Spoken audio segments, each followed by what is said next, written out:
내 마음을 뺏는 것들.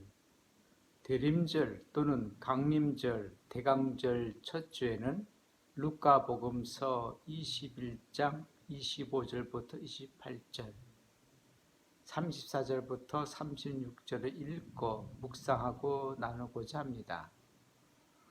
오늘 읽을 복음서는 두 부분으로 나눠져 있는데, 첫 번째는 사람의 아들이 오시는 날과 두 번째는 깨어 있으라입니다. 매일 미사 인터넷판에는 너희의 속량이 가까웠다라고 되어 있습니다. 지금 나이란 강림절, 대림절, 대강절이니 속량이니 이런 단어들은 일상생활에서 잘 사용하지 않는 말들입니다. 대림절, 강림절, 대강절이 들어있는 교회력 또는 전례력은 예수님을 중심으로 만들어져 있는데 우리가 아는 절기력과 다릅니다. 해와 달의 움직임으로 만들어진 칼렌더, 즉 절기력은 해와 달의 움직임에 관심이 있는 사람은 해가 바뀌고 달이 바뀌는 것에 몸과 마음이 가지만, 관심이 없는 사람들은 해가 뜨고 달이 지고 이런 것에 관심이 없습니다. 교회력, 전례력도 마찬가지입니다. 예수님에 관하여 관심이 없는 사람은 대림절, 강림절, 대강절은 그냥 흘러가는 시간에 불과합니다. 오늘 복음서에서 사람의 아들이 오시는 날은 마태복음서, 마르코 복음서에서도 나오는 이야기인데, 깨어있으라 34절부터 36절은 루카 복음서에만 나오는 이야기입니다.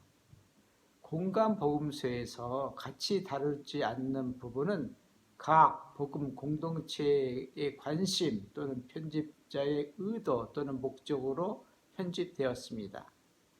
200주년 번역 성경에는 깨어있으라고 되어 있지만 공동 번역에서는 깨어 기도하라고 되어 있습니다.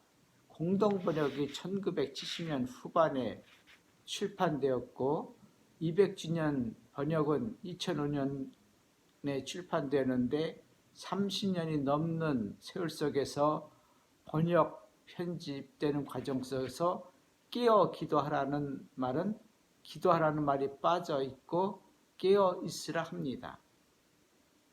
다시 세월이 흘러 인터넷 매일 미사 책에서는 속량이 가까웠다라고 되어 있습니다. 교회 용어는 일상 언어가 아닌 새로 만들거나 있던 말을 바꿔 사용하니 관련된 책을 찾아보지 않으면 도대체 무슨 말을 하려고 하는가 하는 생각이 듭니다. 앞서 말씀드린 바 세상의 종말은 유다 묵시 문학의 영향을 받았다고 말씀드렸고, 초대 그리스도인들은 유다, 이스라엘이 로마에 의하여 멸망당하고 예루살렘 성전이 파괴되는 것을 직감적으로 듣고 보았기에 이 세상이 끝났구나 하는 절망감과 그 절망감에서 벗어나는 희망을 차리려고 했을 겁니다. 이런 희망은 루카 공동체에서 늘 깨어 기도하면 그날 사람의 아들이 나타나는 것과 연결됩니다.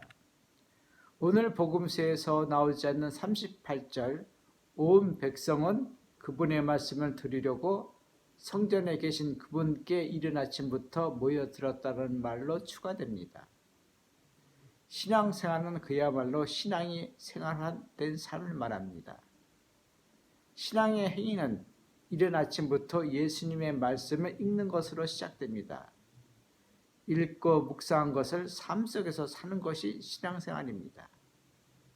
초대 공동체 때에는 성전에 모였지만 성전은 파괴되었고, 성전에서 말씀을 들려주시던 예수님은 돌아가셨고 부활하셨고 승천하셨고 성령을 보내셨습니다. 하나님의 존재를 시간적, 공간적 제한 속에 가둘 수는 없습니다. 성부 하나님께서 이스라엘 역사 안에서 유대인들에게 나타나신 분이시라면 성자 예수님께서는 초대 그리스도인들에게 나타나신 분입니다. 예수님께서 약속하셨고 이미 보내주셨던 성령은 우리 안에서 활동하고 계십니다. 다만 요즘 세상 사람들이 이분을 만나고 있지 못하고 있습니다. 왜 그럴까요? 내 마음, 우리 마음은 소셜 미디어 또는 스마트폰 화면에 가 있습니다. 하루 24시간 중 우리는 스마트폰 화면에 많은 시간을 뺏기고 있습니다. 스마트폰의 주인인지 노예인지 아무런 각성도 없고 스마트폰에 나타나는 것에 마음을 뺏기고 있습니다.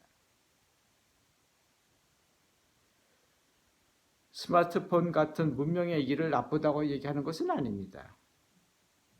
스마트폰 중독이라면 심각한 수준이라 봅니다.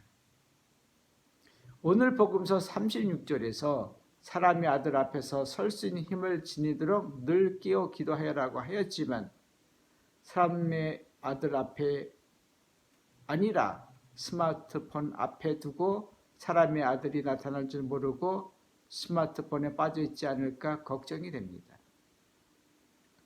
오늘 복음서 묵상을 통해 나누고 싶은 것은 나의 마음, 우리의 마음은 어디에 있는가? 나의 눈과 귀는 어디를 향하고 열려 있는가입니다. 고맙습니다.